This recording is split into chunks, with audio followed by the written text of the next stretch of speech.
25, मेरे ख्याल से इसको 2025 की जगह 2055 या फिर आपके पास में 3025 कर देना चाहिए था। गलत शब्दों का इस्तेमाल नहीं करना चाहूंगा, बस आप मन की भावनाओं को समझ जाना कि कितने कितने विचार मेरे मन में आ रखे होंगे, कितनों की जिंदगियों से ये खेल रहे होंगे। मैंने कहा था कि कुछ क्वेश्चन थे मेरे मन में, प्यारे बच्चे, उन क्वेश्चनों के जवाब अगर आपके जहन में मन में है तो आप लोग दे देना, नहीं है तो कोई दिक्कत वाली बात नहीं, 5-7 गालियां मुझे भी बक लेना, बस इतना ही चीजें चलती इस देश में और कुछ भी। मेरे कुछ क्वेश्चन आपके पास में। पहला क्वेश्चन है, क्या हमारे देश में रोजगार के को लेकर, रोजगार तो ये शब्द गलत बोल दिया, माफी चाहूंगा, क्या हमारे देश में बेरोजगारी को लेकर या फिर जो ये बेरोजगारी को लेकर कोई बात होगी? पहला मेरा क्वेश्चन ये। क्या हमारे देश के अंदर वास्तविकता में एजुकेशन का मतलब बच्चों को पढ़ा लिखा कर अनपढ़ रखना है? क्या हमारे देश के अंदर फिर ये जो स्कूल जो है आपके पास में पिछले कुछ सालों के अंदर अगर बातें की जाए, आप गूगल आप कुछ भी करके देख लेना, आपके पास में लगभग 90,000 स्कूल बंद हो चुके। तो इसका वास्तविकता तो यही होगा, आपके पास में ना रोजगार देना चाहते, ना बच्चों को शिक्षा प्रोवाइड करवाना चाहते हैं। आप पिछले कुछ डेटा को उठाकर देखोगे, आपके पास में काफी डेटा को उठाकर देखोगे तो आपको पता चलेगा कि हमारे देश में हर साल आपके पास में 40,000 नियर बाई, आपके पास में लगभग 40,000 महिलाएं गायब हो जाती हैं आपके पास में। तो मतलब सुरक्षा, रोजगार जिसको आप बेरोजगारी भी बोल सकते हैं, स्कूली एजुकेशन, आपके पास में टैक्स बढ़ते जा रहे हैं, फिर है क्या हमारे देश में? क्या दे रहे हैं बच्चों को? केवल एक चीज, टिकटॉक, या फिर वो एक सपना कि हम विश्व गुरु बनने के लिए जा रहे हैं और बहुत जल्द हम लोग विश्व गुरु बन जाएंगे। हम जो है बच्चों को अनपढ़ रखना चाहते हैं, क्योंकि बच्चों को अगर पढ़ा दिया गया तो बच्चा सवाल जवाब करना स्टार्ट कर देगा, या फिर बच्चा अपनी मांगों को लेकर अगर कहीं पे एकत्रित हो जाता है तो वहां पे उन पे लाठियां चलाई जाएंगी, क्योंकि हम चाहते ही नहीं कि ये बच्चा, ये देश का जो युवा है, ये सरकारी सारे के सारे समझदार हो।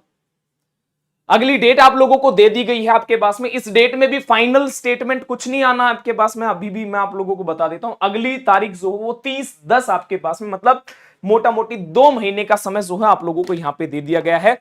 मेरे पहले ही बताया था मैंने, कुछ क्वेश्चन थे आप लोगों के पास में, क्या हमारे देश के अंदर तानाशाही चल रही है? क्या यही हमारा लोकतंत्र है? क्या सच में ही हमें बेरोजगार रखने की एक मुहिम छेड़ रखी है? क्या सच में ही हमें नाच गाने के लिए, फिर हमें टिकटॉक हमारे लिए आ रहा है तो हमें नाच गाना ही करना है? या फिर नई वाली पार्लियामेंट बने तो उसके बाहर जो है पकोड़े तलना, क्योंकि पकोड़े भी नहीं तले जाएंगे, क्योंकि रेडिया भी नहीं लगाने देंगे वहां पे। तो एकत्रित आप हो गए तो वहां पे लाठियां बरसा दी जाएंगे, क्योंकि हमने पीछे से बिहार में भी देखा, दिल्ली के अंदर भी देखा। तो बाकी आप अपने विचार जरूर बता देना।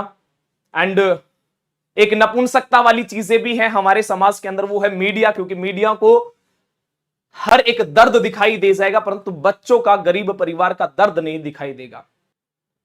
बाकी किसी को गालियां वालियां देना हो, क्योंकि हो सकता है कि कोई लोग ये कहेंगे कि भैया तो है ना मोदी जी के विपरीत शब्दों का इस्तेमाल कर रहा है। ना भैया ना, मेरी इतनी औकात नहीं है मैं किसी के विपरीत शब्दों का इस्तेमाल करूं, परंतु बड़े मन में बहुत बहुत ऐसे शब्द आ रहे हैं आपके पास में जिसको मैं बस बोल नहीं पा रहा आपके पास में। बस थैंक यू सो मच सभी साथियों का, आप लोग जुड़े, आपके कुछ बड़ा करना पड़ेगा। आप 50, 100, 200, 400, 500, 1000, 2000 एक जगह इकट्ठा होकर देखो, क्योंकि हम 24 अगस्त को इकट्ठा हुए थे, हम 31 जुलाई को भी इकट्ठा हुए थे, बिहार में भी इकट्ठा हुए थे लोग, मध्य प्रदेश में भी इकट्ठा हुए थे लोग। नहीं कहूंगा मैं, माफी चाहूंगा, मैं स्टूडेंट्स की बातें कहूंगा। उनके एक बार फोटोज देख लेना आपके पास में, पुलिस वाले कैसे उनके साथ में अत्याचार कर रहे हैं, कितने लोगों के ऊपर एफआईआर कर दी जाती है, और फिर हम कहते हैं ये तानाशाही नहीं है। जय हिंद, जय भारत। मेरे शब्दों को गलत मत लेना, परंतु वास्तविकता है कि हमें पढ़े लिखे अनपढ़ रखना चाहते हैं, हमें टिकटॉक पर नाचने का काम दिया जा रहा है, रोजगार के मुद्दे के ऊपर बात नहीं, क्योंकि 2 साल हो जाएंगे इस चीज को। 2 साल किसे कहते हैं? आज तक इलेक्शन डिले नहीं हुआ है, इलेक्शन के लिए सारी कार्रवाई हो जाती, सब कुछ हो जाता है। कुत्तों के लिए जो है 11 दिन में, 18 दिन में, 20 दिन में फैसला सुना दिया जाता है। तो इसका मतलब यह हो गया हमारे हिंदुस्तान के अंदर हमारी वैल्यू या फिर एक स्टूडेंट्स की वैल्यू कुत्ते से भी नीचे है। कठोर शब्द हैं परंतु सत्यता है। कुत्ते के लिए रिजल्ट मिल जाता है आपके पास में 1 महीने के अंदर, सब कुछ हो जाता है, परंतु 2 साल हो गए आपके पास में। बाकी आपके क्या शब्द हैं, एक बार आप अपने कमेंट बॉक्स में जरूर साझा कर देना। जय हिंद, जय भारत।